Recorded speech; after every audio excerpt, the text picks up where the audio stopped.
Yo, what is up guys? I'm back, and This Week in Destiny is back. This time the first TWID of 2025, right from Bungie. Let's get started. This Week in Destiny, we're celebrating the start of 2025 with the launch of Revenant Act 3. While your beloved TWID may have taken a break these past few weeks, we have not stopped working on what's coming soon. As we ramp up in the new year, we're taking a look at everything you can enjoy in Act 3 as well as launching voting for this year's Festival of the Lost Armor. Let's jump right in. We're going to be talking about a few different topics, one of which is Revenant Act 3 going live, the new Bungie rewards where there is the exotic armory collection for Slayer's Fang, Strange Coins cap being increased in Heresy, and the Festival of the Lost 2025 armor voting. Act 3 went live on Tuesday and we've come to the conclusion of Revenant. In addition to the conclusion of Fickrell's story, we've also got a new exotic mission, weapons, and artifact perks. The story concludes, if you haven't had a chance to jump into Revenant yet, or you are waiting for all content to come out, you can play through all the story content in episode Revenant, start to finish, and learn the fates of Fickrell, Mithrax, and Eramis, and your guardian stakes in it. If you are wondering where your old Skolas is, our scout suspect, he is still around somewhere in Prison of Elders. We'll know more in a few days, wink wink. Here we have a illustration, the new exotic mission Kel's Fall that went live. Our new exotic mission sees Guardians assaulting Fickrell's Revenant Fortress, a derelict castle made from the shattered Awoken Watchtower in the Tangled Shore. You must uncover the dark secrets within the fortress to stop the Revenant once and for all, and play a little music on the side to do so. The mission will also grant you and everyone in your fire team the new Slayer's Fang exotic shotgun when you complete it for the very first time. As you work your way through the fortress and complete full runs, you'll unlock new dialogue and boss encounters. Here's the shotty right here. Slayer's Fang. During our Act 2 developer livestream, we provided a glimpse of this new exotic shotgun in action, but now you can finally get your hands on the Slayer's Fang and put it to work. The Heart Piercer perk allows rounds to shatter into submunitions upon impact, and also pack a punch against overload champions. Combined with the Night Sworn Slight perk, those submunitions can become even more potent, as they'll also weaken targets. Weaken is very strong during this episode as it activates multiple artifact perks. Slayer's Fang opens a ton of build crafting possibilities. With Slayer's Fang in hand, you can venture back into Kel's Fall to round out your new weapon with 4 catalysts available to add. You can grab all 4 catalyst quests from Ido and complete them in one go if you fancy, but we suggest you put together a competent fire team as you need to play Kel's Fall and Expert to do so. A couple new legendary weapons that came through. We have the Red Tape and Heretic's Fervor. Act 3 has added 2 new legendary stasis weapons to the loot pool, both obtainable in the new exotic mission. Also, as you unlock new tonics for this activity, you will be able to earn more of them as you play it. Red Tape, the Stasis Scout Rifle. This new lightweight scout rifle offers a host of great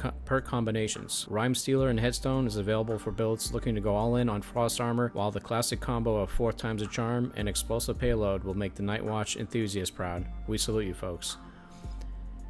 Heretic's Fervor, the Stasis Rocket Launcher. This aggressive frame rocket launcher offers some effective combos for a very balanced archetype, such as auto-loading holster and explosive light. You can also get Slide Shot in the 3rd column and Bipod in the 4th. Chill Clip is also available in the 4th column. With Act 3, we've also got a new row of artifact perks. This new row focuses on making your void abilities even more menacing, with Frenzied Hunger and Void Renewal offering benefits while Devour is active. The final column perk, Old God's Right, allows you to rain down destruction when using void weapons. We suggest you mix some of these new perks with Slayer's Fang and maybe one of the new tonics to have a very fun and purple time. Column 1. Authorized Mods Grenades. This perk reads, the armor energy costs of all armor mods affecting your grenades are significantly discounted. In column 2, we have Frenzied Hunger. Rapid Final Blows while Devour is active grant a bonus to reload and handling. In column 3, we have Finder's Keepers. Picking up special or heavy ammo grants a chance to receive an armor charge. Heavy ammo grants a greater chance. In column 4, we have Void Renewal. While Devour is active, Void Weapon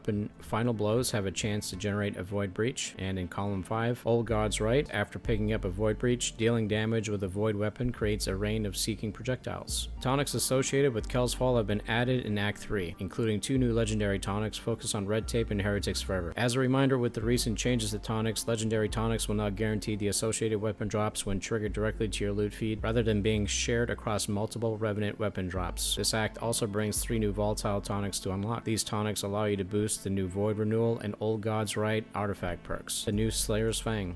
On display here is the shotgun, obtainable through the Kel's Fall mission. It is an exotic.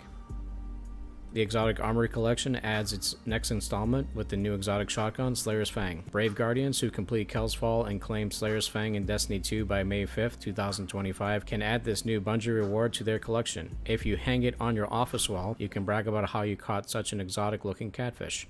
So go forth, Guardian, and build the strength of your arsenal. Now here we have a little breakdown on the increase of strange coins coming in Heresy. Over the next few weeks, we'll be preparing you for what you can expect in Heresy. To start, we've got a nice quality of life change coming with the launch of Heresy. With that comes an increase in strange coin cap from 99 up to 199.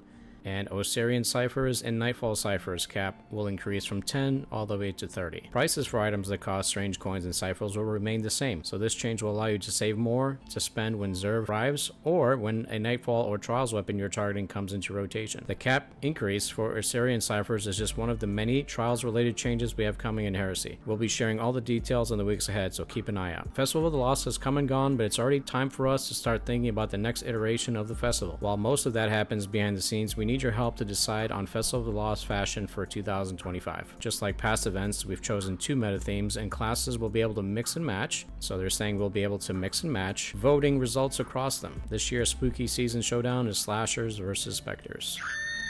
However, we're going to tinker with the program a little based on your feedback. While you'll still vote on which armor set is going to be released during Festival of the Lost, we will commit to producing the runner-up sets later. Hell yeah! While we aren't promising a specific timeline, they'll typically be released before the next year's Festival of the Lost event. We know a lot of you love the Wizards who didn't make the cut for 2024. We felt the same way, so we're making plans to release those armors during the Heresy this year. We aren't planning on producing all past runner-up armor, but we felt like the fashion could use a few more Wizard hat options.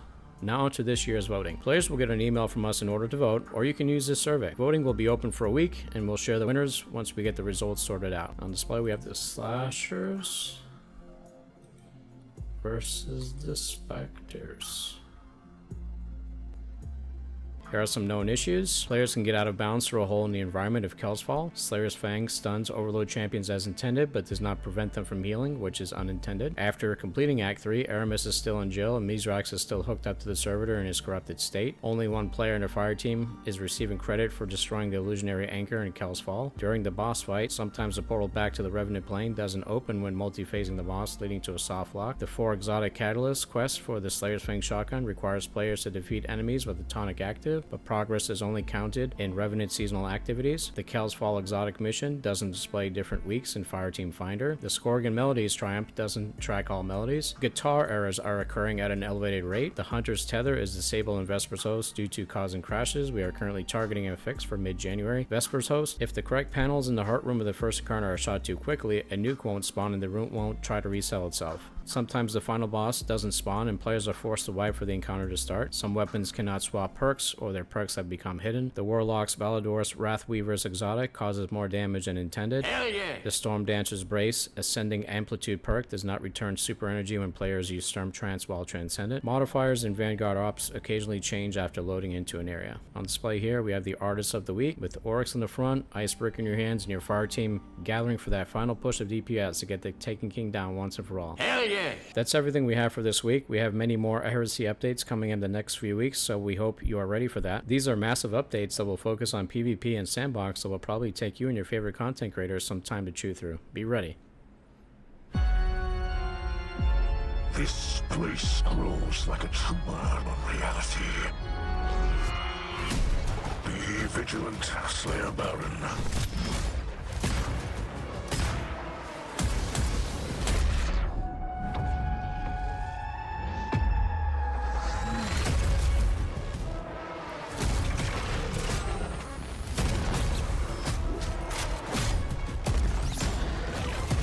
The final kill will soon be decided. Now, a new age comes.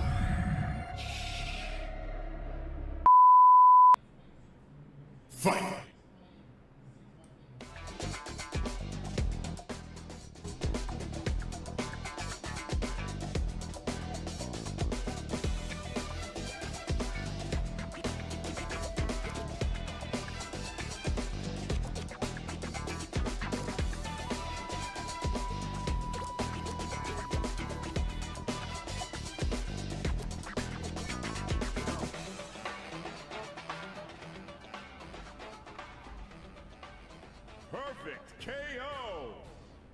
And that's going to do it, guys. Thank you, as always, for tuning in, and I'll see you in the next one. Peace.